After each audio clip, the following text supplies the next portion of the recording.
The sun is setting on the Area Truck Series season. With just 4 races remaining, 3 after tonight, the playoffs are well underway. Only one driver can breathe, locked into round 2, and that's David Weishart. For everyone else, the brutal fight is still on in a battle royale in the desert. Who will prosper in the oasis of victory, and whose chances will dry up in the Valley of the Sun? Welcome aboard, everybody, to the Area Truck Series, round number 14 of the season, race 2 of 5 in the Area Truck Series playoffs. Kyle Heyer, joined by Connor Horn tonight. Connor, this is the playoffs. This is the elimination night, the first of 2 before we go on to deciding our champion at Homestead Miami Speedway. But first, another trip to the West Coast and the 1-mile Phoenix Raceway.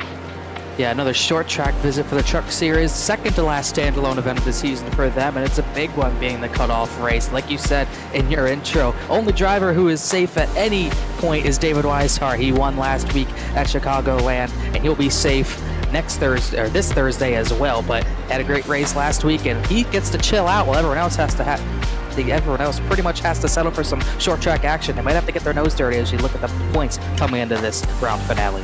Yeah, looking at the top of the board, I mentioned David Weishart. He won last week. He is locked in to the second round. Brad Slaughter Jr. is really close to locking his way in, 22 points above that cut line, but he could still get bumped should he finish last and have some other driver, say Justin Anisogak or Mason Kane, win and work their way up to the top of that board. This cut line shifts and shuffles with one of those drivers below the cut line winning. So Anisogak, Mason Kane, Ricky Harden, if he is here tonight. I haven't seen him just yet, but all these possibilities in this 134-lap race tonight. For everyone else, it's just don't have a disaster, Connor. Alan Elwood, James Scioli, Travis Beckner, Cameron Hearn, they're fine, provided they have an okay race tonight.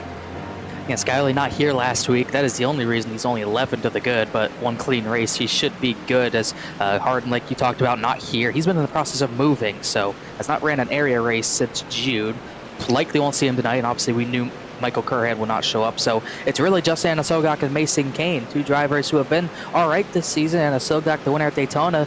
Mason Kane's had his flashes this season, but they're going to have to fight very hard if they want to gain any points tonight with a short field of 22 trucks. Yeah, not a huge field tonight. 22 truckers competing here at this stage of the season. You'll notice on the left-hand side of the screen the timing and scoring tower. Those that are lit up in green, there are just one of them. That's David Weishart. He is advanced. That's why he is colored green. Everyone in the blue comes into the night above the cut line, and those in yellow are below it. So Anisogak and Mason Kane, the only ones colored in that yellow. They need to make up points on those in blue to advance to the second round of the playoffs. Let's talk about Phoenix Raceway here, Connor. Traditionally a pretty hot racetrack here in the sun. Relatively new pavement surface from back in 2011, so it's still pretty dark. It absorbs a lot of temperature, and we have a day race here, so that's going to change the dynamics of this race. You're going to be slipping and sliding around a bit more than you would in a night race, for example. It's going to be an odd sort of race. Ever since they changed the layout of Phoenix on iRacing, carried it over, switched 1 and 2, made it 3 and 4 and all that, it does drive differently. It really should be the same track, but it just isn't. That top line, you'd like to see that come into play as more of a, not even just a defend in 1 and 2. You're going to see drivers using that to gain speed. There's a little bit more backing up there. It almost feels like you can feel the residue from PJ1 of years past. So we're going to see a lot of multiple grooves in this section of the track. Even drivers below that yellow line on the restarts will have to be looking at that. Then you get into turn 3, you really have to be right on the yellow line when you get into turn 3. Really no other way to put it, as you see Mitchell trying to run the high line, which I've seen a lot of drivers do. Don't know if they're trying to make a hot lap and get a good run, or that we might see that tonight, but that yellow line's going to be your friend tonight. Don't even get me started on the dog leg. Yeah, the dog leg. Let's talk about that here just a little bit. Again, on the front straightaway from turn 4 down to turn number 1, that dog leg where the pit exit is, you can cut that. That's fair game all night tonight. As we all know, it's been like that since the repave project. I don't know that there's a lot to gain down there, but there certainly is a lot of potential for disaster. Not down there on the apron, but when you rejoin to enter turn number 1. So that's going to be a topic of discussion, especially on the restarts. What lane do you want to protect? Do you want to be up high? Do you want to be down low and give yourself that flexibility? That's a topic we'll revisit if we get yellow flags. The reason I say if, Connor, 22 trucks. The last time we had a field this sparse was IRP. We only had 1 caution flag, and that was on lap 3 of the race. And we got a new winner as well in JT Poole, I believe. So, there Weishart goes for a spin. He doesn't have to care about that. He's the only driver who doesn't have to care about spinning it out as we get a last 30 seconds of practice before qualifying. But it is going to be an interesting race tonight. Bryce Senesac is looking fast, and if you saw the practice timing, you saw on the left of the screen, you saw a lot of green and blue. Everyone in the playoffs pretty much is at the top of this board, besides, I believe, only 3 drivers, from Weishart to Mason Kane, all playoff drivers. But then you get the guys that are in a little bit of trouble: Garrett Grant, Tom Bourne, Justin Anasoga, some drivers who need points like the 88, but not doing so well on the timing sheet. Yeah, Garrett Grant was below the cut line last week at Chicagoland, worked his way above it with a pretty good late race charge, but he's going to have to fight to stay in that mix tonight as well. He could easily drop out of it just 5 points above the cut line. Heading into qualifying here in just a moment's time, but before we get down there, race fans, be sure to subscribe to the Area iRacing Twitch channel. For only $5 a month, you can watch all area broadcasts commercial-free. You can also use new Area iRacing emotes in the chat and earn double channel points as a subscriber that you can use to redeem for free merchandise at shop.areairacing.com. Go to twitch.tv/areairacing. The trucks will take to the racetrack here, and I would consider qualifying not incredibly critical for those not in the playoffs, but for those that are, Connor, this can be a tricky place to pass. Yeah, it's not a place you want to really be starting at the back of. You can run the bottom in 1 and 2. You can go all the way to the inside wall in 1 and 2, but you're likely not going to be able to clear up someone unless you kind of run them up the track as Ryan Swan gets on the track. Seems like a new paint scheme. Looks pretty sporty, but this is what we're talking about. This top line in 1 and 2 is going to be used for defense, but it's also going to be used for offense. So it is going to be a struggle for drivers who start at the back. And if the top lane is clogged like that and you go to the bottom, you have no way up. It's going to be tough to make time up. So qualifying is going to be important tonight. Let's see what Ryan Swan can do here on his one qualifying effort here. David Weishart goes to the top of the board at a 26.897. Swan goes third quick of those that have laid down a time. James Scioli, maybe unsurprisingly, to the top of the Rick's Hot Sauce truck. And others on the move right now. Justin Anasogak, he's a driver that needs to find some points tonight in order to compete in those playoffs beyond just round 1. He slots in 7th, as it's going to be all right, but likely wanting more. Mason Kane, another driver who's going to need something good to happen to him tonight as he shakes the truck down as he pulls off. Scioli stays pole.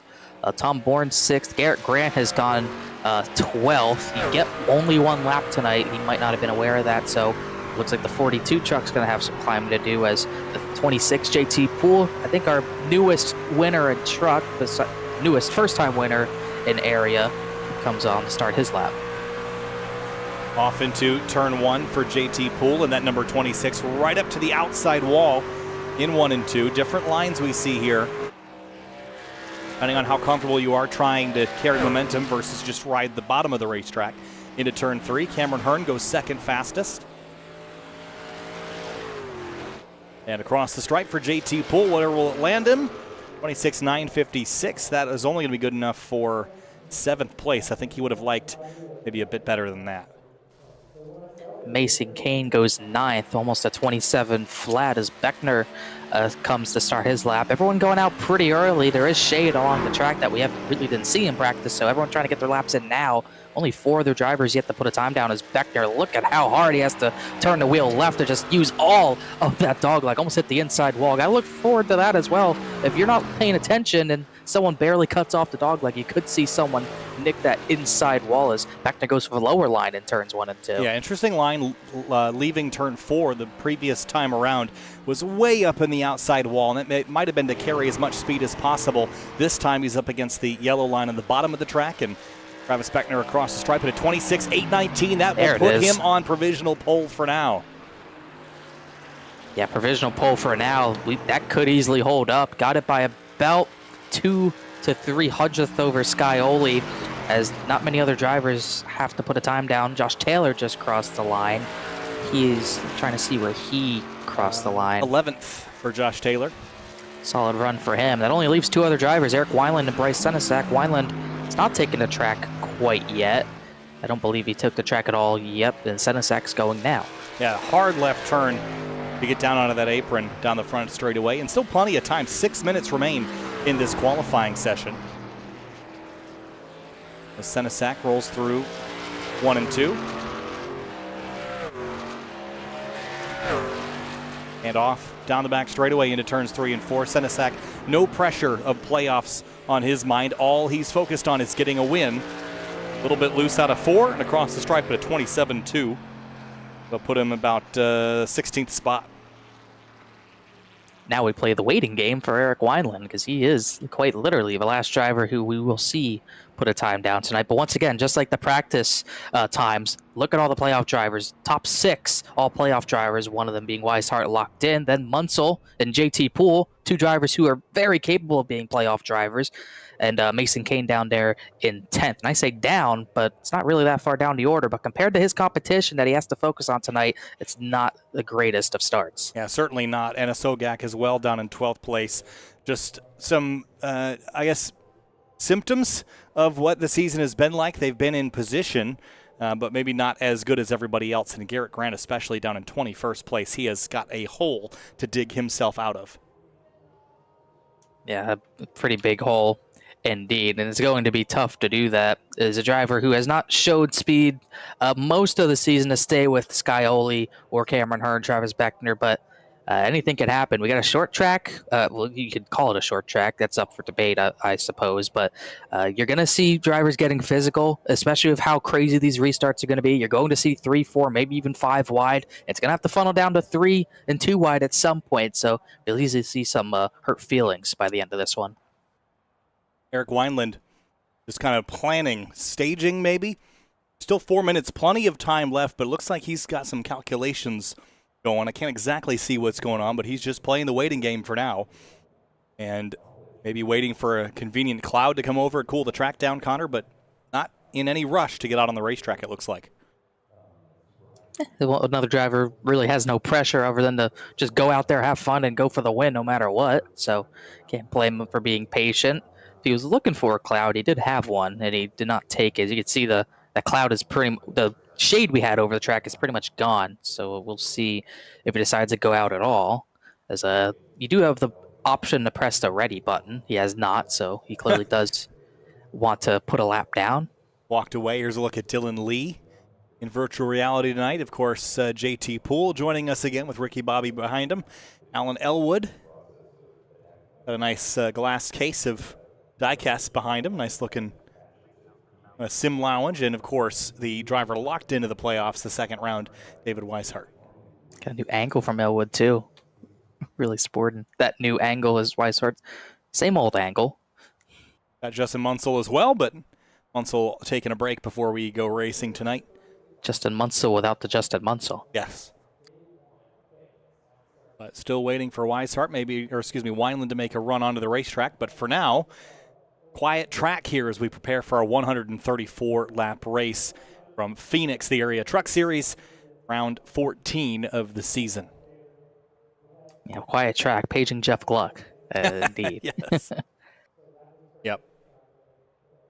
I'm not sure that he's going to take advantage of it. He could just save it. It only takes 26 seconds to get around, so all you need is about 1 minute and 10 seconds or so for the warm-up.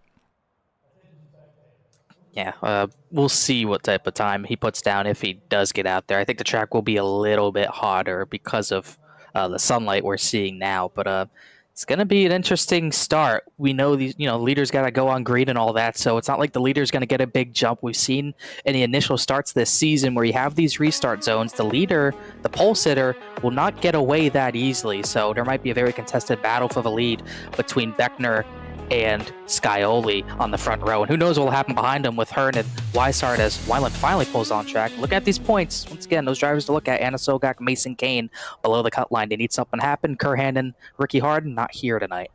So the 21 is about to get rolling here, and he's got about a minute. He's waiting to the very last possible moment, and he is beginning to roll now. So 21, last driver on the racetrack, the only driver to not set a time just yet, is getting warmed up here. Minute and 21 left on the clock. He just wanted to make sure he had all the TV time. He guaranteed that about 3 minutes ago. Yeah, I was about to say. He probably didn't expect everyone to go out in a 4-minute time span. I know I didn't. Yeah, I didn't either. That's not something we typically see. Typically it's spread out a little bit, especially on Mondays. But Wineland kind of mid-track here in 3 and 4, and now starting his flying lap. See if he's just putting a banker lap down. Got to be aware of only having one lap.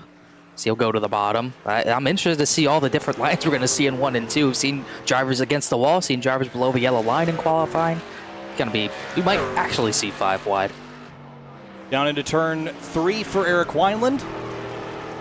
And into turn 4, let's see what he will lay down. He'll look down at the timing and scoring. It is a 27.750. Will only put him 20th best. All that for a 10th row start for Eric Wineland. Well, when you put it like that. He was waiting around for it. Yeah. But I don't think he was aware that he only had 1 lap. He ran in the top in 3 and 4. Yeah, but that will leave us with this as your starting lineup for tonight's event. Travis Beckner, James Scioli, Cameron Hearn, David Weishart, Brad Slaughter Jr., your top 5 here from Phoenix Raceway. So, session complete. Qualifying is complete. In just a moment's time, we will begin our Roasted Gems Coffee starting grid. Race fans, start your engines with a fresh cup of Roasted Gems Coffee. Choose from some of the finest coffee beans from Colombia and Peru, or try the blended flavors of French vanilla and hazelnut. Use discount code AREA iRacing for 10% off your order at checkout at roastedgems.com. So 134 laps here tonight, Connor. What is the strategy from a tire and fuel perspective? I'd imagine that with 134 laps and about the fuel strategy tells me that we're probably going to need a 2-stop race. So are we going to split this up into even thirds? I'd imagine that we're going to go green quite a ways. I think it's going to be between a 1 or 2 stop. I think the fuel, if it went fully green, you'd be pitting around lap 67 to split it in even halves. So I think that's going to be a stretch out of fuel. I'm not expecting the fall off to be that heavy. So if you can't make it on 1 stop and a 2 stop is the main strategy, I would not expect the 3 stop to be in the cards. I think you're either going to be stretching at 1 stop or trying to get another stop in there and 2 stop and just get some fresher rubber to the end. So I think that's our 2 strategies on hand. And when this race starts, again, it will be 134 laps. As far as the rest of the championship goes, this is our 14th round of the season, round 15. The first round of round 2 of the playoffs is Las Vegas. That will be next week in conjunction with the Florida State Pro Series as well as the Area Cup Series. And then it will be Richmond for the Cup and Florida State Builders Pro Series and Gateway the following week. And then we'll all come back around to Homestead the week of August 21st through 24th, and that will conclude the Area Cup Series season, at least for this portion of 2023. And it's going to be a fun few weeks for the Truck Series, having a race back to their own. I think the Trucks race well at Homestead. It's going to be a great finale. Gateway, I think, is perfect for the Truck Series. I don't think the Cup cars race there very well, but I think the Trucks always put on a good show there in real life and in iRacing. And Vegas is Vegas. Going to see a lot of action. Saw a lot of action last year in all 3 series, and I expect no different this season. Well, heading back down to the racetrack as the Trucks will take to the grid. We'll get our pace lap underway in just a moment's time. And no rush to get down there. We've only got 22 trucks to get through, 11 rows of starters for tonight's race as we get rolling here from Phoenix Raceway for the Area Truck Series, this final race of round 1 of the playoffs. Here we go, kicking things off with the starting lineup. The Roasted Gems Coffee starting grid is as follows. It is 2 of our playoff competitors starting up front. Travis Beckner in the number 28 Toyota Tundra TRD Pro and James Scioli in the number 7. He's one to watch all season long in every series. He's won 4 races, a season high. He starts second. He missed last week. He'll only be 11 to the good, but still a decent gap. Cameron Hearn, 3rd place last week at Chicagoland. He'll start in the 3rd position alongside the only driver who has nothing to worry about tonight, David Weishart, after his win last week at Chicago, starts 4th. Brad Slaughter Jr. in the number 8 starts 5th in his Chevy Silverado. He is in the playoffs currently and almost locked. He just needs to have an okay night tonight. Alan Elwood starts 6th in the number 10 Chevy Silverado. Munsell so close last week, finished runner-up, led they believe 30 laps, came up just short of Weishart. He'll start 7th tonight in that Toyota TRD Tundra, the Raycon machine. And he'll start alongside JT Poole in that number 26 non-playoff competitor, even despite his win back at IRP. Tom Bourne starts 9th in the number 16, and Mason Kane on the outside looking in the playoffs in his number 31 TRD Tundra. He starts 10th. Almost forgot about JT. Sorry, JT. 11th place, Josh Taylor to 57. Recognizable Rick's Hot Sauce Silverado in the Terry Labonte colors. He starts 11th alongside Justin Sogak, one of those drivers below the cut line who needs some help tonight, and great run at that. Greg Mitchell starts 13th in his number 2 Ford F-150 on the inside of row 7. The outside, Bronson Stafford in his number 61 Toyota Tundra TRD Pro. Another row of Silverados. Danny wearing the Dude Wife Silverado. New scheme for him, I believe. He starts 15th place alongside the 09, a recognizable 09 of Bryce Senesac. And behind them, it's Ryan Swan in the number 1, starts 17th. Dylan Lee, we've got an onboard with him tonight. He starts 18th in the number 25 Silverado. The man, Jacob Bell, starting 19th position in the 77. Eric Weiland, usually our guy on Monday nights, but we'll follow along him tonight. He started 20th as the last qualifier tonight. Final row is Bobby Tinch in the number 54, and Garrett Grant, a playoff competitor. He has got an uphill climb set for him, starting from 22nd in that number 42 truck. Trucks are doubling up here. Pace car pulls off, but it's a long way around, another half lap till we get the green. It's 134 laps, Connor. If we go green from flag to flag, this race is done in 59 minutes. That's how fast this can go if we go clean and green from here. Beckner on the inside in his number 28 Toyota TRD Tundra. The outside, the number 7 of James Scioli, the Rick's Hot Sauce truck, looking for a 5th win on the season. It's time to go racing in Phoenix. We are racing in the desert. Green flag flies, and the Area Truck Series is underway.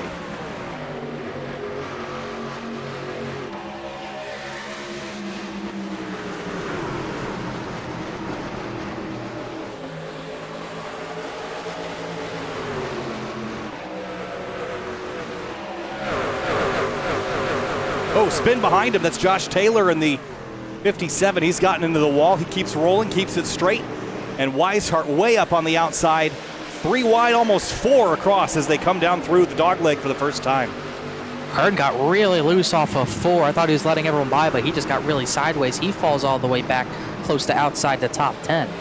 Tom Bourne in the middle of it. That number 16 truck has had a phenomenal consistent season, but consistency won't get you everywhere. Bobby Tinch is in the wall out of turn 2. That's been a trouble spot so far, even this early in the going, as Justin Munsell looks at the back of the 8 of Brad Slaughter and the 26 of JT Poole. Now Swan had a near spin in the middle of turn number 1 and 2 because Weiland was on his outside. That's why Tinch had to hit the wall, but still everyone's rolling. But like you said, turn 2, early trouble spot. That wall kind of sneaks up on you out there as the top 2 drive away from the rest of the field so far.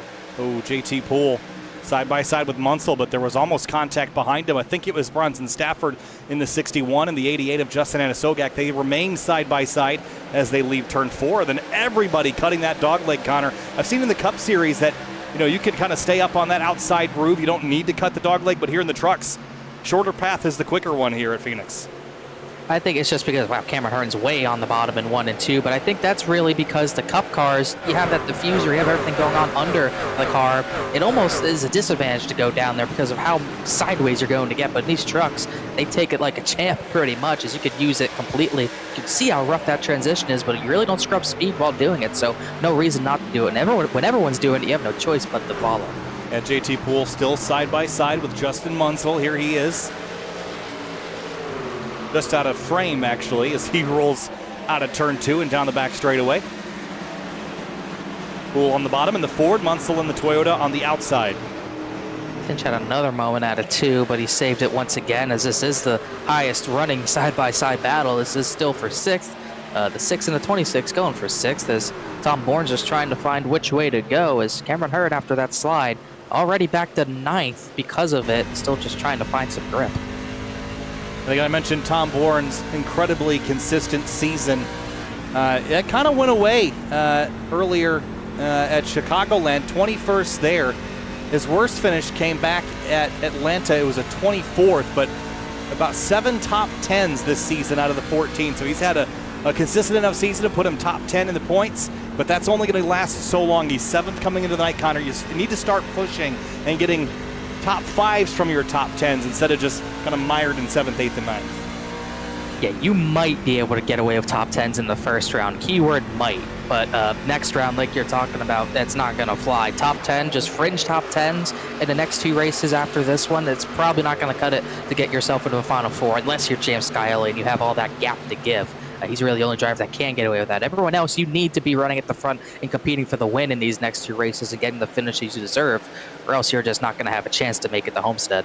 Mentioned we've got Dylan Lees on board tonight, world's okayest racing. And I guess it's just going okay for him right now in position 18. That's where he started, that's where he's running.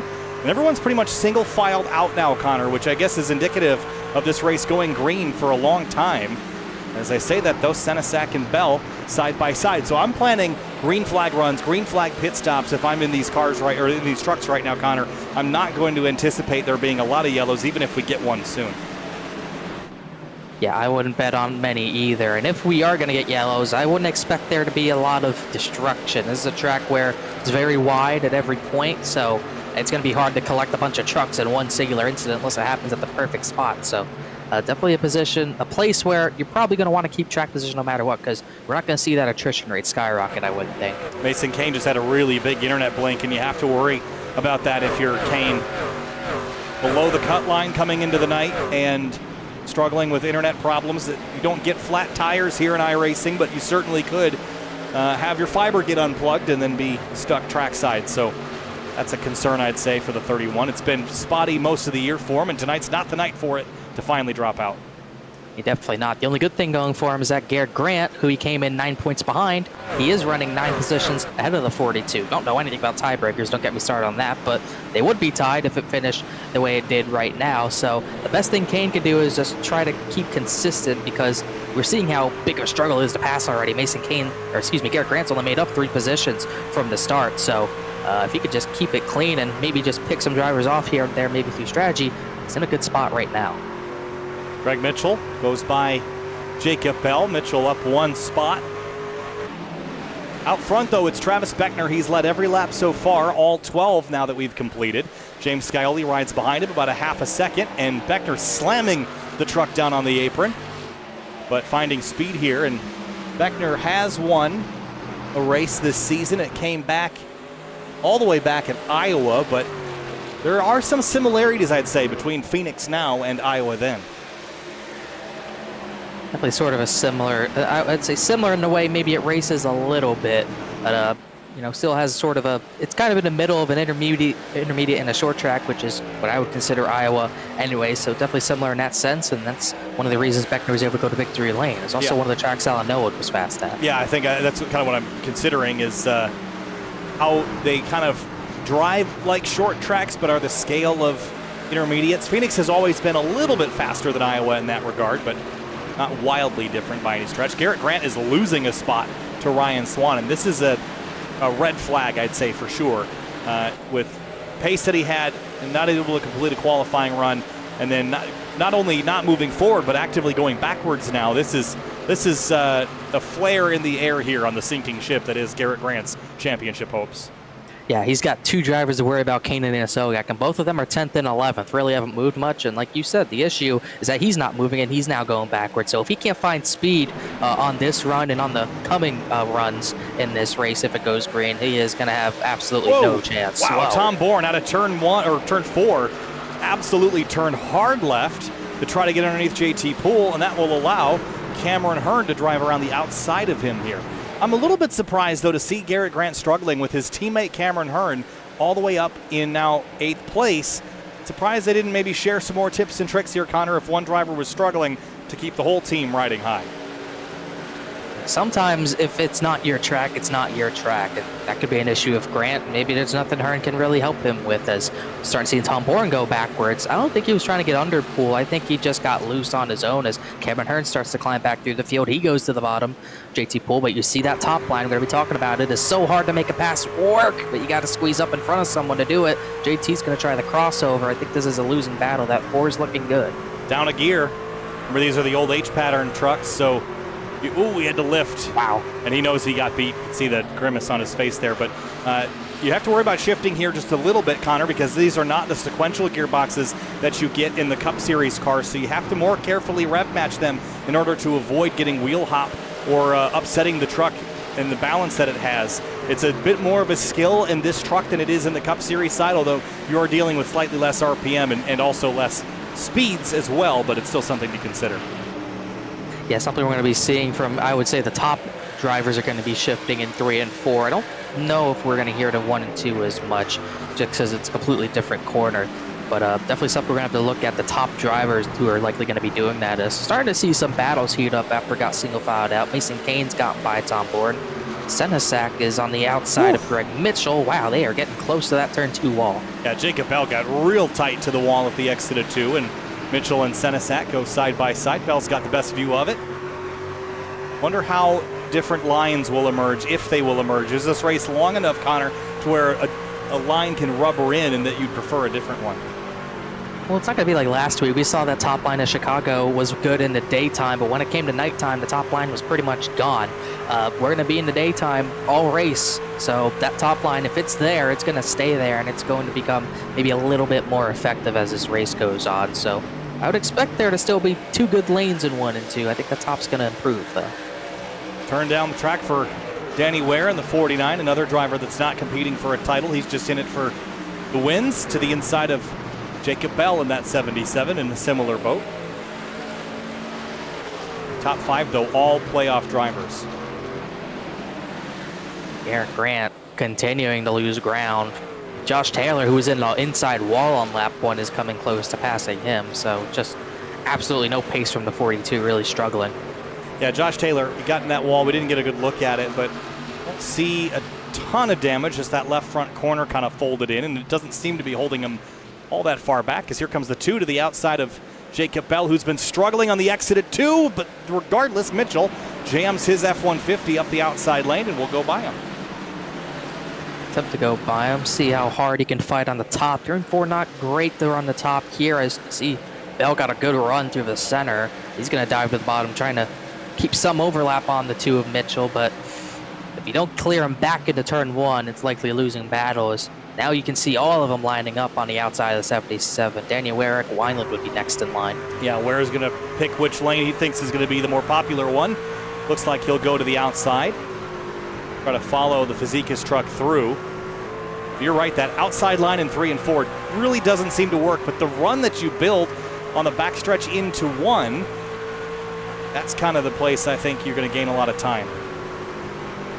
But all that said, Bell defending nicely. Doing a good job doing it. Wonder which lane's going to be hurting the tires more, as Ware now tries to bottom, but he doesn't get as good of a run as Bell does. So 77 stays clear for the 14th position. They all 4 of these drivers lost some time to Bryce Senesac, who's 13th, as seems like Mitchell's really washing up. Bell's looking really sideways. I'd say we're about halfway through a run at this stage, maybe a little bit less than that, but have a look at the best versus previous laps. We're about a second off 25 laps in, so that's kind of what I would consider moderate tire wear, Connor. I would consider extreme tire wear to be a place like Darlington, where you're off a 1.5 seconds to 2 seconds about 15 laps into the run. I consider very little tire wear to be less than a second over the course of the run, so we're somewhere in the middle. It's with a long way left to go before the tires will really start to drop off in performance. Yeah, if you were going to split it evenly, we're about 20 laps from stops, but I don't see that happening. 61 bounce off the wall. He looked close to it. Doesn't look like he's got damage. If he hit it, wasn't hard enough to do anything. Oh, just tagged it with the right rear. Our Simrat market replay, but not significant enough to really impact that performance of the truck. Talk about more about our playoff drivers. Mason Kane has gotten to 9th. Anna Sokak was right behind him. That 88 has started to fade back to this battle for 13th, which starts with Senesac. So 88's, if Garrett Grant is still back there, he's not in the, well, he's got to go. So he's got to gain a little bit on Garrett Grant, but the more positions he loses, the worse it gets. As Senesac almost nailed the wall as he's starting to get blown by. Oh, we're 3 wide here for a moment. The 2 of Mitchell in the middle, Senesac on the outside, Danny Ware on the bottom. Getting racy back here. This is for about 14th place. And Eric Wineland sizing him up. Wow, they are getting close. That is the scariest part about the dogleg. You could be 3 wide in the dogleg, and once you go from all that space to maybe 3 lanes barely, you got to make sure you're 2 wide or 3 wide. It's probably the most important place to have a spotter is into turn 1 at Phoenix nowadays, because if you don't know you're 3 wide and come up into the door of someone, they have nowhere to go. It's going to be a big crash. Yeah, watch Eric setting this up, kind of turning down middle of the track. And the 49 of Ware isn't able to kind of exit the corner the way he'd like to. He has to pinch off the exit. Bryce Senesac on the outside, but just it's such a long way around when the racetrack's so wide. You have to just go such a long way around. As it stands, Anna Sogak would be in, but he is starting to fade as Garrett Grant has actually gotten back to 19th because of Ryan Swan had some issue, but he's undamaged. But he was able to get by the one, so maybe the 4-2 finding something long run. He might even have something that Anna Sogak doesn't have right now. Travis Beckner's lead is expanding right now. It's 0.7 of a second. 31 laps complete of 134. And this race is clicking off at a pretty fervent pace. No yellow so far, but here comes Wineland to the bottom. Could we have one here with some 3 wide?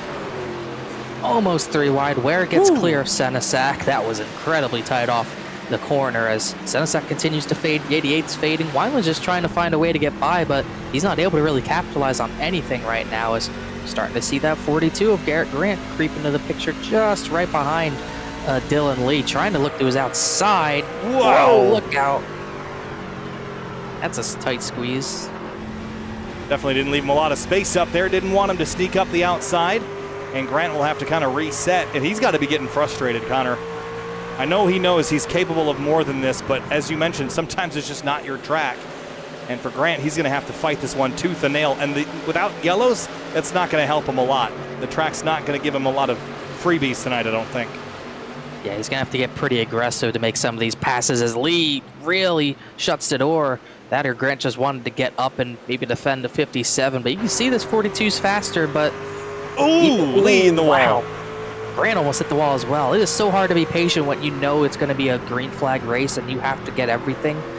It's got to be tough for Grant right now, but he just stays collected. He'll start to click him off eventually.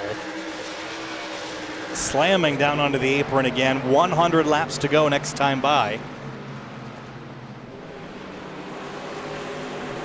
And looks like Garrett Grant's going to kind of take a lap or two to reset. Just ahead of them, Justin Anasogak feeling some pressure from Greg Mitchell in the number 2. They talked about it. Anasogak got up a few positions, and he started to really fall back, well off Bronson Stafford, who's about 2.5 seconds up the road. And now Greg Mitchell's pressuring him. Danny Ware's in line. Senesac, Wineland. 88 needs more pace. He hasn't shown a lot this year and needs to find something soon. He's dropping back closer to that 42. If he sees that 42 in his relative, he'll know that he doesn't have a good chance. Got to find something here. Danny Ware down the inside in the Dude Wipes Chevrolet. Greg Mitchell kind of running the high lane here as they leave turn 4. A couple of different lanes scattering across the road. So Bronson Stafford's moved up. He just got a 10th away from Tom Bourne, so 16 not showing a lot of pace either, but Mason Kane has found something that JT Poole doesn't. A little bit surprised to see Poole sliding back and just not going forward. Started 8th, running 8th, but not much going on there as now Alan Elwood's having a look on Weishart. Alan Elwood catching the 29. He's locked in as it stands and keeping the pressure on. Oh, Dylan Lee. 25 turned around, but we stay green. Wonder the racing got a little bit too hard back there or not, as we'll look in this first summer market replay. Nope, just got loose. Yeah, you got to be kicking yourself for that one though, Connor. Just driving in there really hard and just has a lot of wheel in it. It starts to walk on him. He just didn't catch it fast enough, and it just kept coming around. It would not respond to that right steering input, and he spun around and lost about a half a lap. As Bobby Tinch is also down a little ways as we go back up to this mess. Senesac and Wineland. It's getting racy now here, Connor, as the tires begin to wear out. That 88 continues to fade. Bell, that's how slow that 88 was holding everyone up. Bell is pulled away from Greg Mitchell. Now Mitchell and Ware have cleared the 88. Now Senesac and Wineland's turn. So definitely not what the 88 needs right now. Oh, JT Poole just hit the wall in the middle of 1 and 2. That is how high that line's being pushed. You can see Wineland running that high too. Everyone's pushing the limits of how much grip is at the very top next to that outside wall.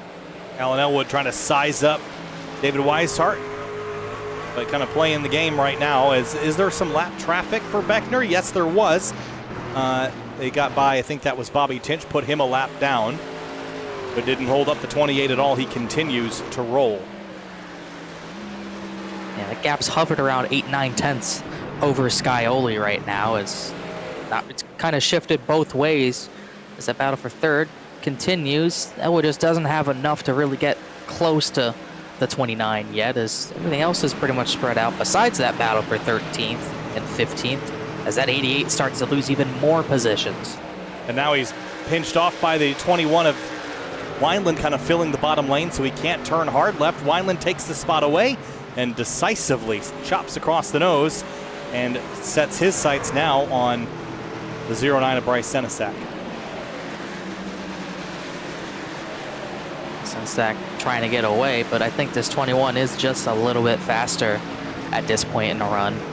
You see, the 88 was kind of like the cork in the bottle, as where it gets close to the wall. It all stacked up behind the 88 and even a little bit behind the 25, but once he was kind of sent to the outside and more drivers started passing him, you could see all that pressure be released, and all these drivers kind of get further away from one another. Alan Elwood working over Weishart here for third place. So close. He's a tiny bit faster, but this is what we talked about, how hard it is going to be to pass here. If the driver you're trying to pass is in your lane, unless he gives it to you like Weishart just did, well, that's almost spoke too soon. Thought he was going to try the crossover. Oh, he's going to pit lap 43. This is about around when we thought we'd see him. So Weishart will peel off to pit lane. I thought, yeah, I mean, this is about a third of the way through, right? So the next one will be lap 86, and then that would put you through another 40-ish lap run to the end. Looks like Josh Taylor is also coming on the early end of this run. But if you're out front, if you're Travis Beckner, I don't see the rush to get down there. I think there's enough tire wear that an overcut or staying out longer could work out for you. I don't think that the undercut is going to gain you a lot in the short term, so I don't think there's a huge rush for the rest of the field to hit pit lane. Only issue with Beckner is that you don't want to get undercut too hard by Scioli, or even at all, just to lose the lead. The fall off's about a second, maybe just over it, so Scioli gets him by a lap, that's the lead.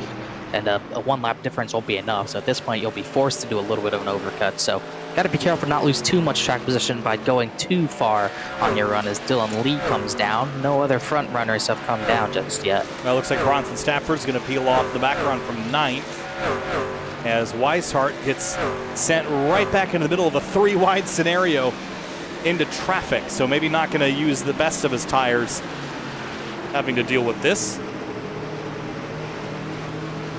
Also another issue with undercutting. You got to kind of hope you come out in clean air and not have to deal with what Weishart just did. As looking at the top 7 or 8, none of them budged to pit lane. So Travis Beckner continues to lead. He's led every lap so far. James Scioli is losing a couple tenths here and there. He's dropped down to about 1.2 seconds behind Travis Beckner, and Alan Elwood a little bit further behind after getting that pass done on the 29, who then promptly came right back up on the racetrack. And Brad Slaughter Jr. hits pit lane. So next front runner, he came from 4th. Bryce Senesac pit from that battle for 13th. So starting to see a slow trickle of drivers come down. I'd be surprised to see a lot of drivers overcut. Still wondering if anyone wants to even try stretching a one-stop strategy and see if it's actually worth it. But the way it's looking, you might see some drivers just run the fuel dry in general. So about half a dozen drivers have made their first pit stop of an expected 2 tonight. But Beckner's lead continues to slowly grow. So I don't think he's really in any rush. But Scioli could force Beckner's hand by pitting now, but I think both of them would like Alan Elwood to be out of the conversation and maybe extend their distance on him, although last time by, Elwood was the quickest of the front 3 leaders, and I think that's something they should keep their eyes on. Definitely something to look at, but even now he was maybe like a tenth faster. The gap is still about 3 seconds from Beckner to Elwood, and it's 2 seconds from Scioli to Elwood, so still a long way to go. Elwood would really have to undercut for that to make a difference, and even then the tire advantage would not be great in the 10's favor as, once again, leaders stay out as Gets a little bit more spread out with more drivers on new tires coming through the field. Munsel's easily in 4th. Cameron Hearn's gotten all the way back to 5th after dropping back to 9th. So good drive for him. That 4 truck is fast if he gets some track position. Brad Slaughter Jr. working his way back through traffic and should get his first lap time indicative of his new tires. So Brad Slaughter on the new set of tires just ran a 27.374 to the leaders 28.464. So it's still only a second or so that the new tires are worth compared to the old Goodyears that they've run since lap 1 about 25 minutes ago. At some point, you got to wonder if some of these drivers who are struggling, like Anna Sogak, are going to come in. He's dropped behind Garrett Grant, and that's pretty much championship hopes over if you finish behind that 42. That's a guarantee. So some of these drivers, you could also argue that if the one stop is a possibility, that might be your last resort to try to gain some track position on some of these guys. So maybe that's what the 88 or the 42 might be thinking. Well, Mason Kane has given himself a really good shot at advancing into playoffs here, Connor, up in 7th place and playing the strategy well, kind of sticking with what the leaders are doing. But Anna Sogak, I would say, is in trouble slightly. Garrett Grant certainly, and then Weishart and Slaughter are on differing strategies. So Kane looking good, maybe the 88 and the 42 not so much. Anna Sogak came in 5 behind Garrett Grant, so running behind him won't do him any good. This is great for Mason Kane, who came in 9 behind, and he's currently running 6 ahead of Grant. So he needs a little more, but the pace is looking solid, but he is going to have to find some track position somewhere, whether through undercutting or something else. It's still not going to be enough if it finishes the way it's running right now. So 54 laps complete this time through. There are now 80 laps to go. So we're nearing that halfway point, and it has been all clean and green. Only incident so far was Josh Taylor on lap 1 and contact out of turn 2, and Dylan Lee a single spin out of turn number 4, neither of which caused the yellow flag. So we're still green as Jacob Bell takes a decisive pass on Tom Bourne. That was real tight as they went off into turn 1. Connor, that was a little aggressive, I'd say, for this point in the race, but I think Jacob and Tom probably understand the scenario right now. Yeah, definitely an aggressive move, but we've seen how hard it is to pass, so that's kind of textbook. Oh, a little contact in turn 4 there. Couldn't tell. Was that Greg Mitchell getting testy with Bobby Tinch, or maybe that was Tinch letting him by? I couldn't really tell, but that was a textbook pass by Jacob Bell, a textbook Phoenix pass. You get under them out of 4, you run the dog leg. Oh, Bell in the wall. That's not textbook. He used the whole dog leg, and then he was able to just completely clear high. So that was textbook from the 77. Not so much this, though. No, that was not textbook. That was a contact with the wall for the 77 of Jacob Bell. I don't see a lot of damage on that truck, though, so he should be just fine. Race fans, be sure to visit simwrapmarket.com for custom iRacing paint scheme templates that are simple to use and help you stay more focused on the racetrack. simwrapmarket.com. James Scioli, let's talk about him for a second, Connor. 4 wins on the season. So far, he is the winningest driver, ahead of both Cameron Hearn and David Weishart, who each have 2. But Scioli missed that race last week, put him down in a bit of a hole. He's running fine tonight. I don't think he'll have any trouble advancing. But is he the championship favorite still? Whoa, big slide for him out of turn 4. I still think he's the favorite personally. That slide doesn't change anything. That's probably the most sideways you've seen to anyone who hasn't spun, but I still think he is. Yeah, that was wild. Oh man. Big steering angle there. Huge moment for Scioli, but he stays in one piece, just scrapes the wall there out of 2. He's struggling a little bit. Yeah, wondering if maybe the 29 and 8 pitting, that wasn't a fuel thing, that was a tire thing. That's how far the tires are falling off, and that's how treacherous it is right now. But I still think he's the favorite. He could have won many more races than what he has in the truck series right now. So even with him missing a race, I still think he's the clear favorite in that Rick South Beach Heat. Silverado, he's been so consistent as well when he is racing. He's able to get good finishes no matter what happens, similar to what Jake Nichols does in the Cup Series. So I don't see any reason why he wouldn't be the favorite still. He's actually missed 2 races on the season. He's only started 11 versus 13 for everyone else. Just one more recently than the other. Leaders still rolling without pit stops. Travis Beckner now has David Weishart right behind him with that big undercut for the 29 with that pit stop about 15 laps ago. The gap from Skyly to Beckner is still about 1.4. The tires are starting to even out. Beckner last time by was a 28.4. Brad Slaughter Jr. Was still 7/10 faster, but that's much a smaller gap than what it was. As you know, last time by Weishart getting through that traffic was only 4/10 faster, and he has a big gap on Slaughter as well. So it's gonna be fun to see what strategies works. Really, only these two, and Senesac as well, are on this two-stop strategy. Well, so here's the thing: if we go another 5 laps, Connor, you can make this on one stop. The question is, can you make it 5 more laps? The fuel window is close, about 63 estimated, but if you were saving a little, I don't see why you couldn't make that. It's only a couple miles worth of fuel saving. Also probably changes the way you drive the track. We've heard drivers shifting, but Beckner, Scioli, they're not one of those drivers. They have not been shifting at the front. So if you need to rotate the truck by shifting, if you're in a fuel scenario, you can't do that. You just got to figure out how to drive it in 4th gear solo. A little busy back here. Tom Bourne, Josh Taylor. Greg Mitchell pits from 13th. I was going to say, we hadn't seen any drivers pit in quite some time, but Mitchell pits just before halfway. And Anna Sogok.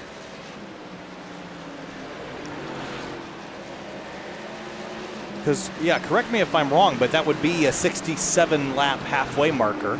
Yes, so they're 4 short of that. Yeah, we're so close, though, even at this point, if you weren't saving, if you can make it this far, I think you can still make it to the end. Yep, someone else pulled off. That was, who's that here? Tom Bourne. Yep, and Garrett Grant. So that's 3 laps short. So now, here comes coming Beckner. in. Now you start to worry, I would say. Yeah, Scioli's in. Does anybody stay out? Alan Elwood does. Hearn can't. Munsell does. Now, oh wow, Hearn really sideways on entry. Mason Kane's in. A lot of drivers in. Now I get concerned about the fuel window. It seems like a lot of drivers can only stretch it to 65, and I doubt this is an undercut scenario. So 2 laps short of halfway. So you gotta, in theory, save what, 4 laps if you're doing that sort of math. Has Elwood conserved a little bit? Because he's going to start lap 67. So if he pits next time by and he does the same thing again on that second run, then he's easily on a 1-stop. You know, he doesn't have anything left for overtime, but I would consider that unlikely tonight, given how everything has been so far. Yeah, he's kind of in a group of his own. JT Poole's done the same thing. He stayed out. Munsell came in last time by. Eric Weiland stayed out. And here comes Elwood. So it's really only these 3, Elwood, Poole, Munsell, who are going to be... Poole's going another. I would say, wow, yeah, that's a little bit shocking. But if you do get overtime, might as well try to get some insurance. As Weiland a little bit further back, he'll also go another. 67 laps down, 67 laps to go. Halfway here from Phoenix. And Wineland still goes another. So really the drivers you got to look out for, Poole's going another. He's done a great job conserving. So, you know, with Poole going a little bit further, you got to assume maybe the 7 and 28, they're not in that bad of a situation. Yeah, I don't know. I mean, who knows? But there are only 6 drivers, Connor, pit at that 1/3 of the way marker. So that makes me think that not everybody was really thinking about making it a 2-stop from the beginning. And JT's still going, so they've got a lot more fuel in the tank than anyone has anticipated. Yes, he'll pit on lap 69. Eric Wineland, he will assume the lead. He'll go yet another lap into 21. Wonder if running near the back and battling maybe helped his fuel mileage a little bit. Also, Ryan Swan also has not pit, so he's also doing this kind of long strategy. Right behind him is Weishart, though, who has pit. Yeah, so 1 stop. They're cutting out an entire pit stop from their strategy. So is he out? Slow, real slow. It's just really low on grip, I would say, as looking at Wineland, I believe he has gone another lap. Still shocked to see that, but Swan looks like he's also struggling for grip as Wineland almost got ran over by Jacob Bell. That was incredibly close into 3. Working lap 70 now, well past halfway. There are two drivers that have yet to hit pit road. They're both Ryan Swan and Eric Wineland. And you see the grip level is down quite a bit for Ryan Swan. Yeah, he's giving everyone the top lane just so no one gets under him and messes up in case he wants to come down and pit. Wineland stays out another. Oh, here comes Swan. Yep, Swan's going to come in. So then there was one. Just Eric Wineland. Now, he started kind of tail of the field, wasn't pushing his truck as much as the other drivers were. And maybe wants a little bit extra in the tank to really push the truck without any concern. Looks like he's coming in finally. That could be a possibility as... Yep. Oh, wow. Oh, look out. boy. He almost didn't get it slowed down. Ooh, JT Poole really slow off of 2. I thought he was out, but I wonder if he just had too big of a slide in turn 2. So the leader cycles to be David Weishart. He already has 28 laps on his tires, which means that he's only about, 10, 15 laps away from pitting again? Yep. Yeah, that would be around that spot, lap 85-ish. So he does have to pit one more time than maybe Skyley and Beckner do. And honestly, the gap is not that big, not as big as I thought it would be. Last time by, it was only 4 seconds ahead, and that's only shrinking the more this goes on. It's almost already down below 3 seconds. So there's all sorts of different strategies flinging around right now here at Phoenix. Travis Beckner cycled to 3rd. And where does he stand on this? He didn't really, he's definitely right at the halfway crew, so he's mathematically split this race in an even 2. And we've seen that you've got plenty of fuel for an overtime if you need it. And he's still going to have to fend off Skyley through all this, but I'm not sure if the 7 has much for him. Lap traffic could hurt him as he's boxed in with Dylan Lee and two-stop strategy Brad Slaughter Jr. So he's going to look 3 wide. This is something that could get Skyley back in the race, but not something we've really seen all season with the 7 in all 3 series. He just doesn't look to have the pace to really challenge for that spot with Beckner. Travis was the dominant truck in the early stages of this race, and you have to wonder, is he going to lose this on strategy?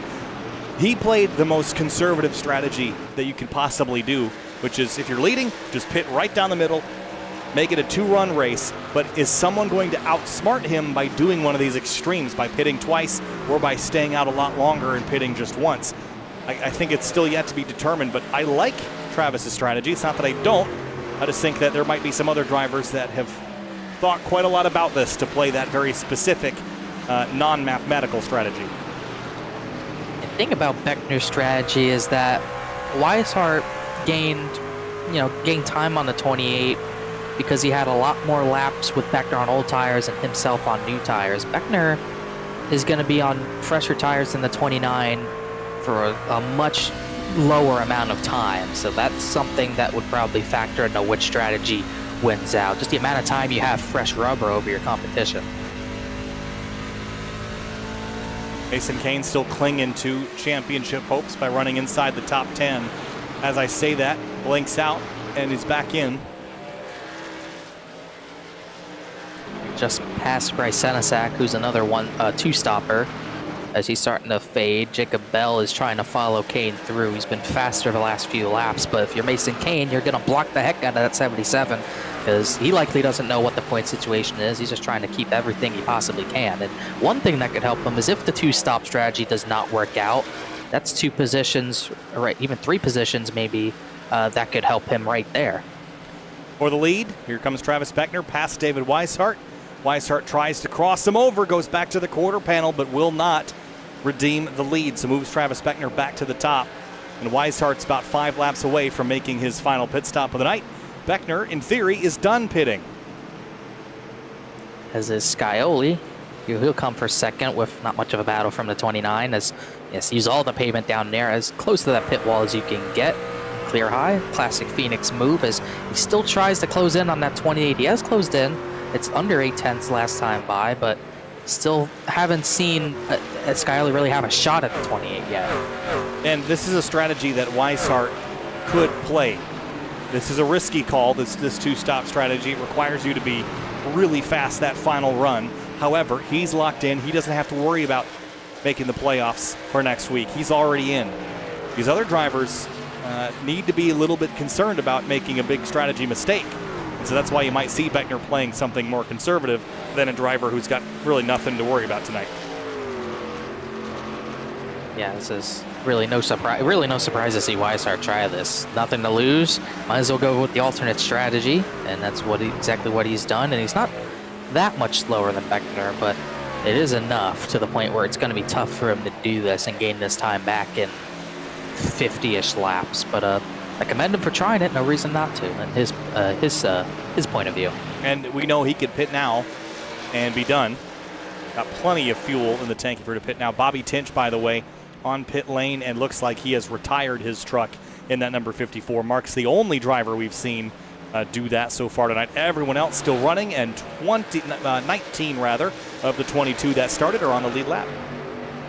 And the tail end of that is Eric Weiland, who I believe does have the freshest rubber out of the one-stoppers to the end. But he is 24 seconds behind Beckner, but he is lapping faster, 0.3 faster last time by. He gets by Yana Sogak. Danny Ware, Bryce Senesac battling for 12th. JT Poole in the mix here on 13-lap old tires. He's the furthest forward and the youngest tires of anybody on this racetrack right now. The only driver that has tires newer than him, Ryan Swan, and it's only a 2-lap difference. Derek Weiland came in about 3 laps after JT. JT had a slide on new tires, which is why he's back in now up to 13th after he was running about 9th. So definitely not the race I expected out of the 26. Just has not been able to really gain anything, and has kind of compounded mistakes in this second run of his. Winding things down here, we should expect pit stops by those on the 3-stop strategy relatively soon. I'd expect Weishart to be one of the first of those. To make this strategy work, Connor, you have to make up time on that last run, and you need laps and time left on the board to do it. So I'd imagine he's going to be pitting in the next lap or 3. We'll see right here. It goes to the bottom, gives Elwood the top. Doesn't look like he's going to dive in quite yet. Neither will Brad Slaughter on the same strategy, as now Elwood will be the next driver to navigate around him, as lead stays pretty much the same. As was kind of interested to see what the 29 can do. I'm going to see some passing tonight. It hasn't been too pass heavy of a race, as 29 is going to try to change that on fresh tires to the end. Yeah, I don't know that there's enough fall off for this to work. I think you really need to trust yourself to drive through the field. Now we see the difference in tires as finally he will peel off to pit lane. He's going to have, did he speed down there, Connor? That was a pretty quick entry. I think he'll be fine, but he definitely cut it a bit too close with how crazy he was. And even through all that, I think Slaughter gained on him. So, all crazy in the pit entry for no reason. Josh Taylor also comes down. He's also on the same strategy. So we should expect another quarter dozen drivers to do that, as they did at lap 45 to 50. And the rest of the field will come down, or not, in the next 50 laps or so as we wind this race down here from Phoenix. But Beckner back out front, Scioli half a second back.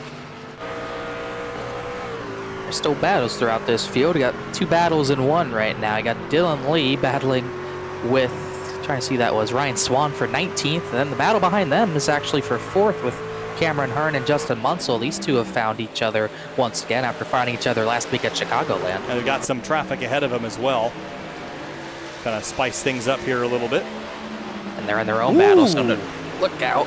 Cameron Hearn just sent it down the inside of the 25. He was confident he wasn't going to turn in. Kind of compromised his exit, though, as Munsell gets a better run. Lee's just going to lift for the 4, but now Munsell's in a bad spot with a driver on his outside on entry, as Swan gets away from Dylan Lee for that position.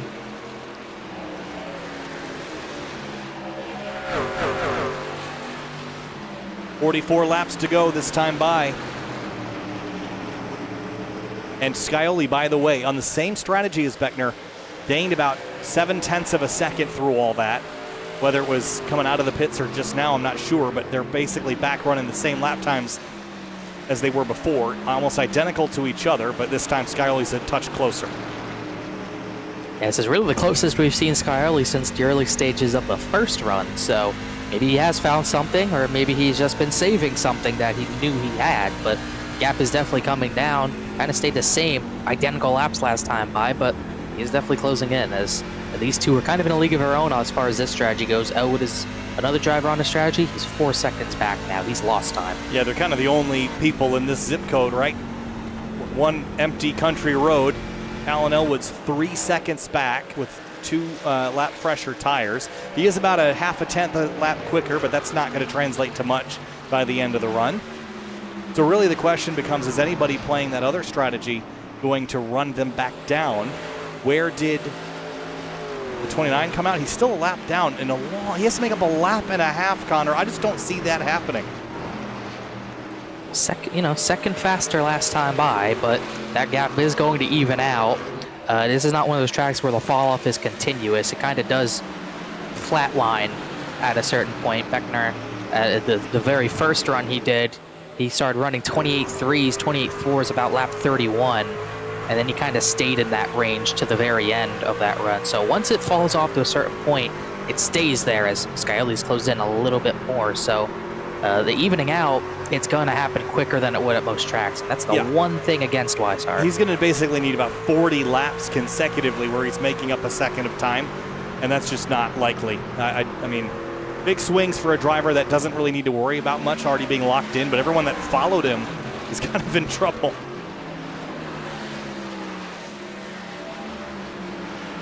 By the way, Brad Slaughter, oh my gosh, down in 19th place. Whoa. Again, he doesn't need to do a lot. He's almost locked in, but can't finish down here and have someone else finish real good. Yeah, really, he just can't finish last, so just got to start gaining positions. He was in a tight spot out of turn 4 the last time by with Hearn. Hearn and Munzler still battling past Ryan Swan, but yeah, don't want to get too crazy with strategy, but I don't think this was him trying to get crazy with strategy. I genuinely believe that they thought the 2-stop would work, and just not looking that likely right now. I think all that strategy comes down to what they expect the tire wear to be. And on a hot summertime racetrack where you're running long green flag laps, I don't blame them for thinking the tire wear would be more, and hence basing their strategy off of that as Munsell and Hearn get very tight together here in 1 and 2. These two really like battling each other. It was extremely close as they finally do get by Ryan Swan, but a yellow flag would change everything. It would get David Weishart a free pass. It would totally change the last 40 laps of this race, last 35 laps of this race. Big news if we get a yellow, but so far we've been green for the first 98 laps of this race. Yeah, yellow could definitely put things on its head, as there's really nothing going on as far as the points, as speculation, because we don't know. Scioli really driving hard, but this battle goes on with Danny Ware and Tom Bourne. There's really not any shifting going on the points the way it stands right now. I mean, Mason Kane's not far up enough to really gain anything on Tom Bourne. Could gain on Garrett Grant, but Grant's gotten up to 15th, so he's not really in a bad spot anymore. So Kane would need more, but this is kind of what we expected out of Phoenix. It could get crazy if we got a yellow, but we've seen a lot of these races at this track go green, and this is looking no different. Tom Bourne on schedule, on par with his season so far. Bottom half of the top 10 running fine. But again, it might scrape him through this week, but next I'd be worried. Speaking of playoff drivers, Garrett Grant, well, this battle's still getting close. 0.3 of a second between Beckner and Scioli now as they come up on lap traffic. One of those being Justin Anisogak, and he's on the same exact strategy as those top two. So this is not a strategy thing as why he's close to getting lapped down. This is just a lack of pace. I think he's feeling the pressure. He came into the night below the cut line. This is certainly not going to vault him above it as it stands, as you mentioned. And seeing those leaders bear down, this could get desperate. Once you get a lap down here, the next person that would go a lap down is not that far ahead. And then you're in real trouble if the yellow flag comes out and you're not a free pass truck, as he is loose. As Beckner and Scioli get pretty close here, 0.2 of a second between the two race leaders. With 30 laps to go, this is game on here, Connor. This is pretty much it. This is most likely the race for the win, and lap traffic might dictate it, but definitely starting to think that Skyley was holding something back and not showing his true hand, because he's showing it right now, and now Beckner's probably a little bit shocked, thought he had the 7 covered, not the case. Now he's got to drive a little harder than he wants to. Oh, a little high out of 4. Skyoli cutting the track here. Lap 103 of 134, so we are winding them down. It's just going to come down to these two guys. Elwood is eating into the lead slightly. If they fight for a while, Elwood might be able to run them down, but I think it'll be settled amongst these front two. He has closed in a second since we last checked in, so don't count Elwood out quite yet, but he'd probably be the only other driver to get involved in this. Cameron Hearn 10 seconds back, and he's still got his hands full of Justin Munsell for 4th, so battle's on now. This is pretty much it to the end. I'll tell you what, I bet you Beckner really wants this 88 out of the way. Putting air on the nose of this 28. He would just love some clean racetrack. Is he in the wall out of 2 just slightly? Came close. I think he barely scraped it if he did. But yeah, this is definitely a situation where he hasn't been in so far tonight, with dirty air on the nose for lap after lap. Eventually he's might have to get physical with this 88, because the 7 will get physical with him. Skyoli reeling him in 1 and 2. Laps winding down, the lead winding down tighter. He's got such good entry to turn 1, and he really doesn't lose on exit, which is really a big help, as Elwood and Weishart are now going side by side, so that might hurt Elwood's progress. But that's Skyoli, he's sliding the truck around, Connor, into turn 3. He kind of jerked the truck left, and it kind of skidded on the nose a little, and then we saw him kind of steering with the throttle in 3 and 4. So the truck's on edge, it's on balance. If he can hold it there and not burn the tires up, he's going to be fast, but I worry about that right rear tire on this truck if he's driving it with so much throttle. Well, that was the issue last run. We saw how much he slid at the end of last run, and he wasn't even really pushing, as far as we know, that hard last run. So he's pushing even harder this time. That right rear is going to be even worse in about 30 laps time, so that's something he has to be careful of. Just look how neutral the steering is, not necessarily here in 1 and 2, but in 3 and 4. You see him, he's understeering here, but watch how neutral the steering goes. See him sliding that and correcting back to the right. He's fighting this, and then in 3 and 4, he's going to turn in, and then he's just going to stand up on the throttle and watch this steering marker go back neutral right here. It's neutral, neutral, neutral. It's slipping, and that could burn up his right rear. So he's got to dispatch this 28 quickly, otherwise he's not going to get around him. The one thing that's hurting Beckner is, whether it's because of fuel or not, he's not shifting, and Sogak is, so he's going to get better launches off the corner than the leaders are, just because of the gearing right now. So it's just another challenge for this 28 to handle. Oh, big send. I was going to say Sogak is totally fine to keep racing him, but that time Beckner took a decisive swipe and through the 88, puts him a lap down, and the leaders both get by. And one thing that could dictate this is if Weishart and Slaughter come through, which they will in the next few laps, that could also change the way this race for the lead looks. A little bit of a bog down at the exit of 2 for Skyoli. He's within a 10th and a half. It is just right there for the taking. Beckner's washing up the track more out of 4. Yeah, Beckner washes up out of 4. It gives Skyoli a chance to dive to the dogleg, maybe get a run on him. Not quite able to do it there, but oh, he's going to hit him. Wow, he slammed him. That was contact. A big hit. Oh, that's going to be drama here. They get to get together. Skyoli and Beckner banging doors out of turn 2, Connor.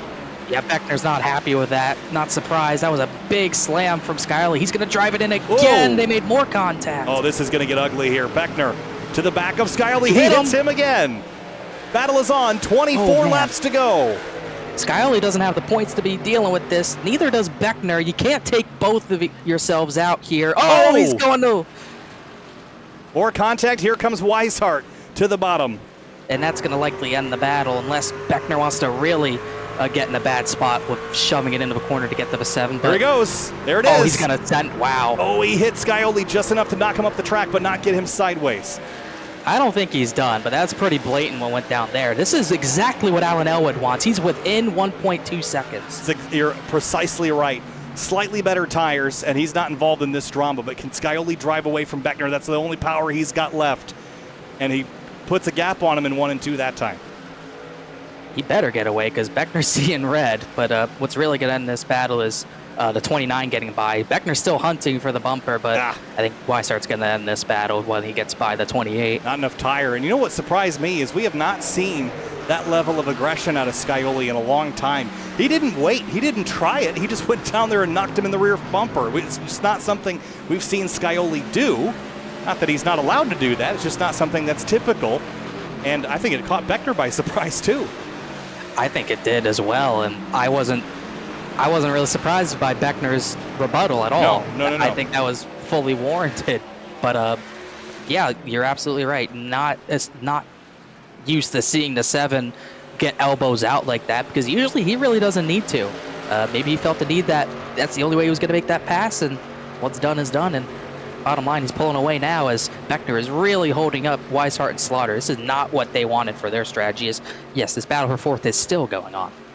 Yeah, Hearn and Munsell continue to battle for 4th place, and you just have to wonder, racing is all about deposits and withdrawals.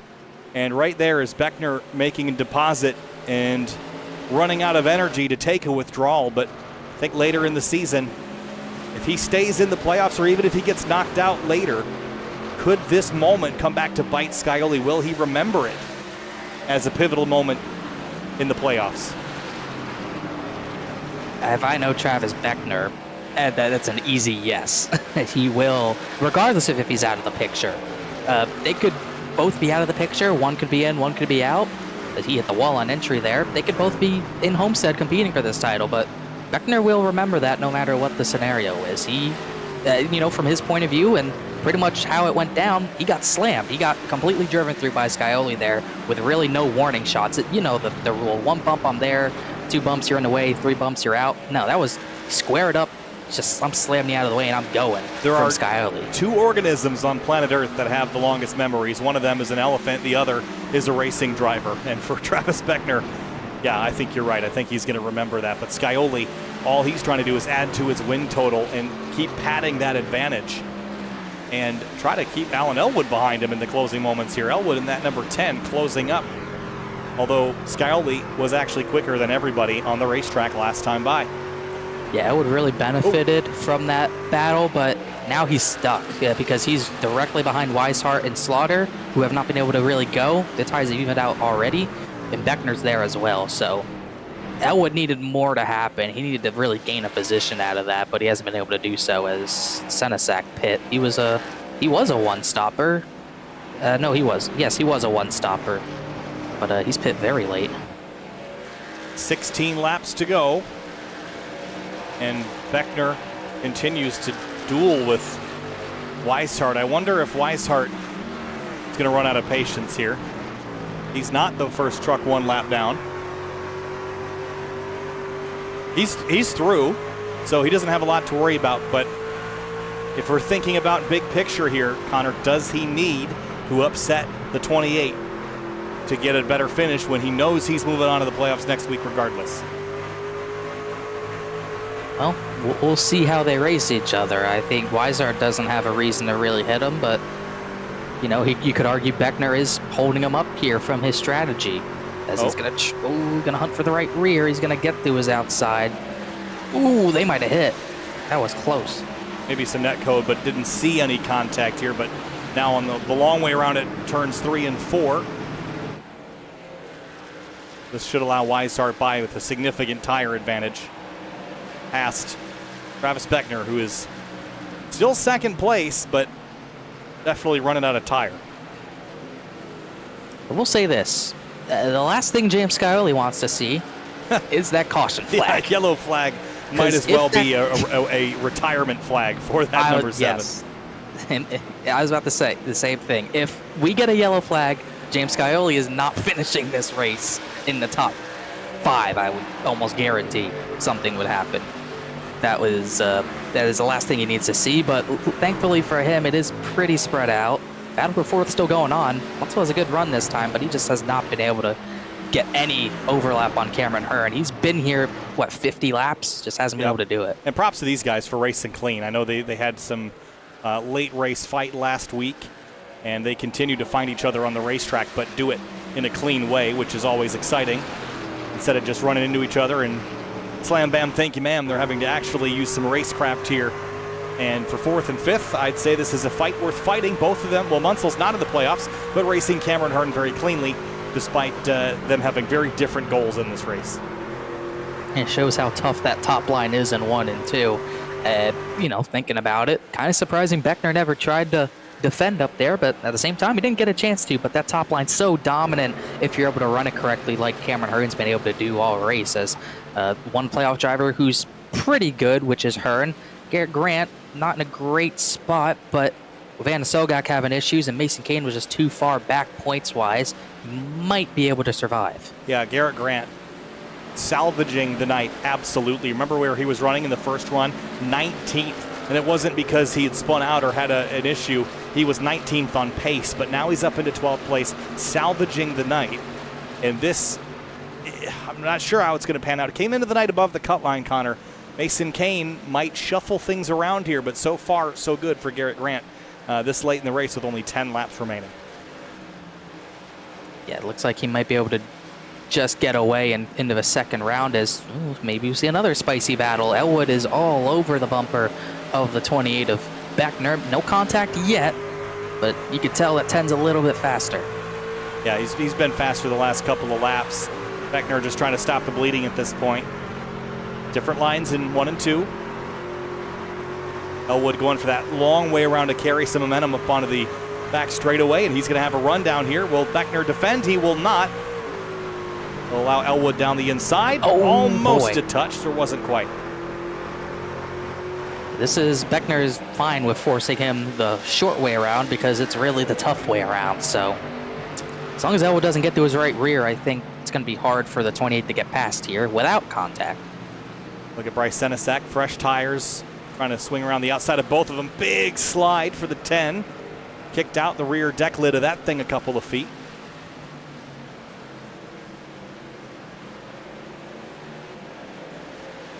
Still sliding, that 10. Late in this run, I mean, they're 60 laps on their tires, Connor. That's about as old as they're going to get. Ooh, we got in the wall on entry.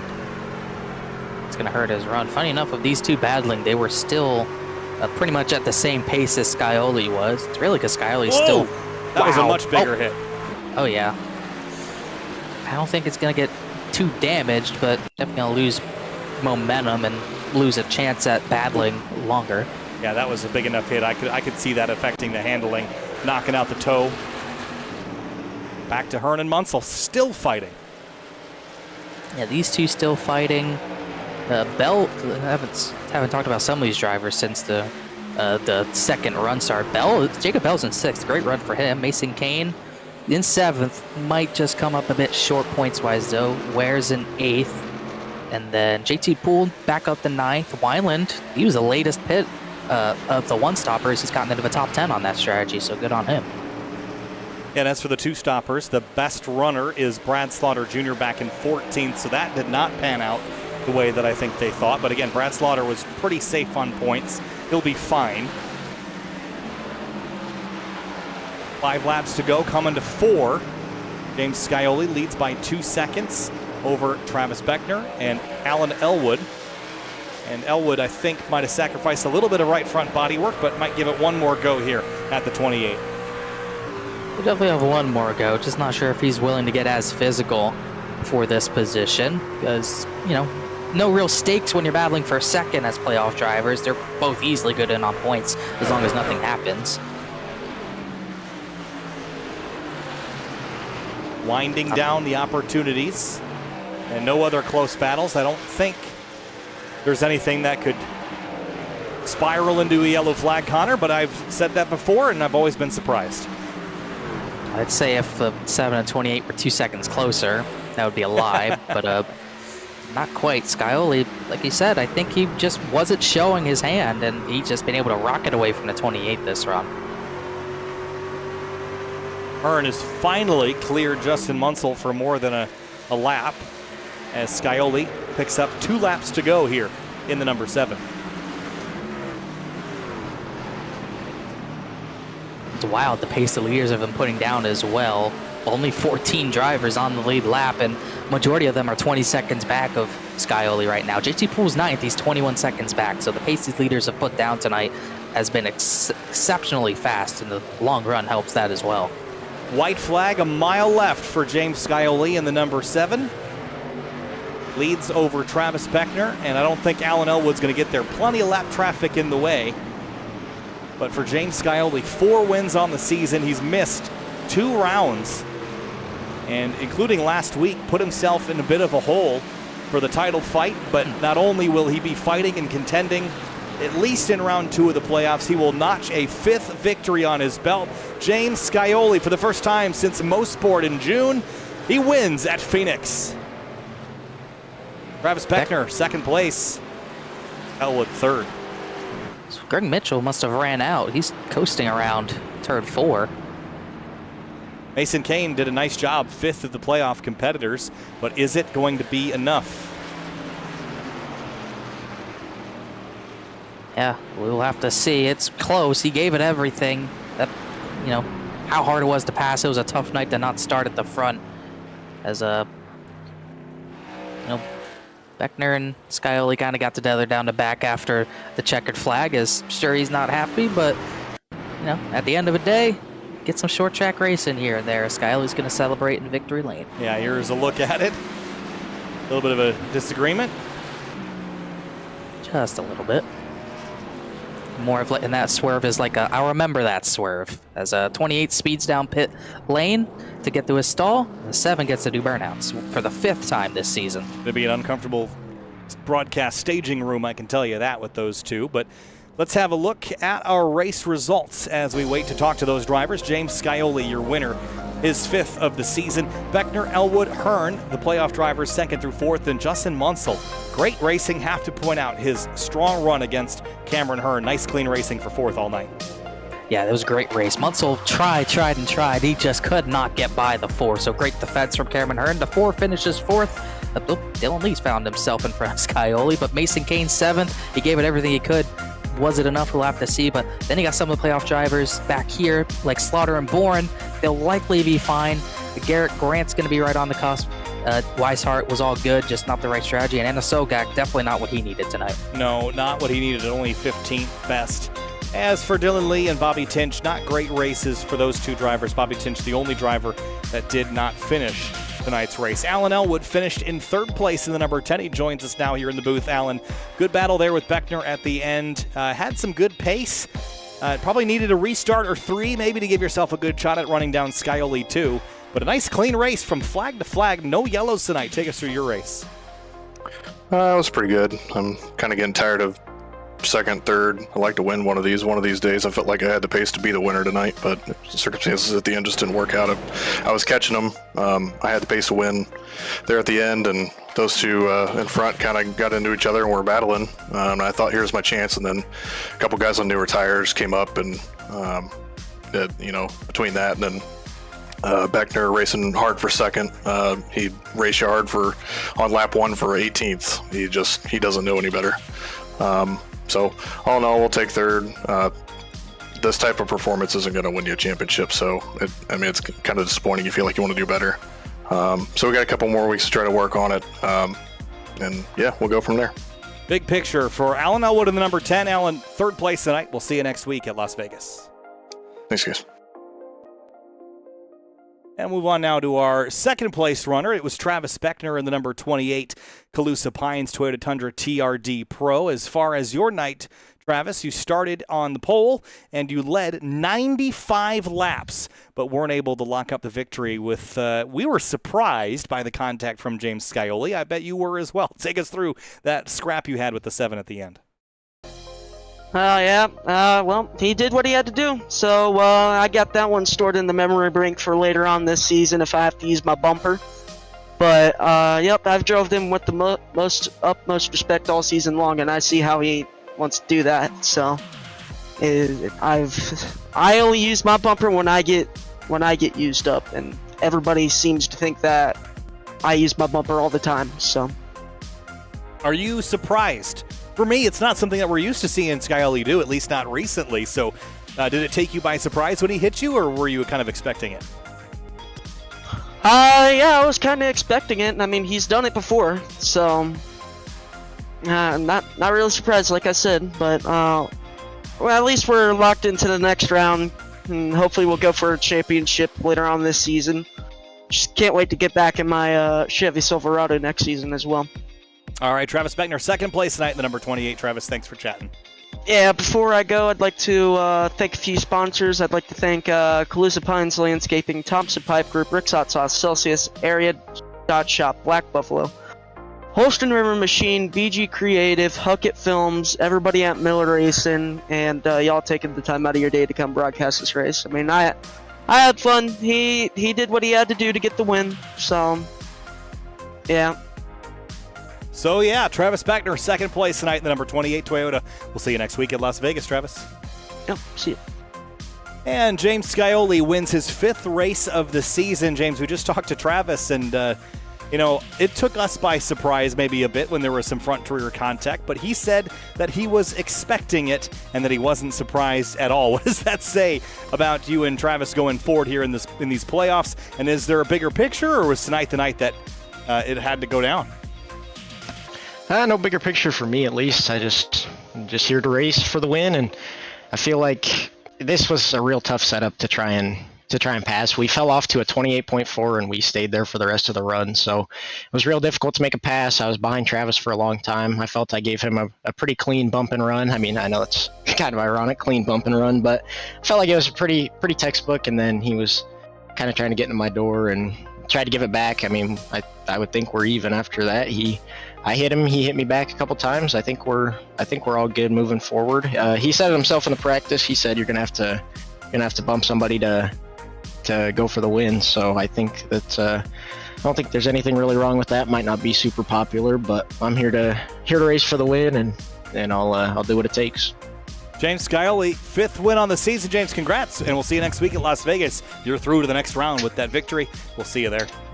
Thanks, guys. I want to give a big shout out to you guys for capturing fun battles like that. I enjoyed that one, so I'll definitely have to go back and watch it. And then huge shout out to the admin team, rickshotsauce.com, code Scioli, get your $7 off there.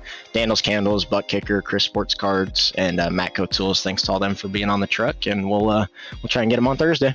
All right, James. Congrats and good luck to you on Thursday. Thanks, guys. Thank you. As we're going to wrap things up here from Phoenix Raceway in just a moment's time. But, well, we've got the Rick's Hot Sauce truck on the screen. Race fans, be sure to check out rickshotsauce.com for some of the best hot sauces made locally in South Florida. Try the Loxahatchee Classic, Golden Garlic, Palm Beach Pineapple, or South Beach Heat. Follow the Rick's Hot Sauce Rookie of the Year battle in the Area Cup Series and see which driver will take home the $100 prize as the highest finishing rookie in the point standings. And make sure to check out shop.areairacing.com for merchandise to represent your favorite drivers and teams. Got brand new selections of champion t-shirts, jackets, hats, and more at shop.areairacing.com. Connor, wrapping things up from Phoenix Raceway. Great racing all around. Clean and green from the start to the finish. That was a great race. A little bit of strategy, a little bit of drama towards the end. We look forward to Las Vegas. No points movements, which means that coming in, this was our points. And going out, Anasoga, Kane, Curhan, and Hardin will call it an end to their title fight. Anasoga, finished last out of the playoff drivers. No surprise there. Just did not have the pace tonight. Mason Kane had a good finish, but the gap that he had back from Chicagoland was just too much to fight back. Garrett Grant, not a great night, but he's able to survive. Same thing for Tom Boren. So those 8 will roll into Vegas as the top 8 in the second round of the playoffs. And as we saw, it could get spicy between some big contenders. That's going to be it for the Area Truck Series here tonight. Thanks so much for watching. We'll see you on Thursday back at the big track, Fontana, California, for the Area Florida State Builders Pro Series. It'll be Finney DeCuna and Connor Horn covering the action on Thursday. We'll see you there.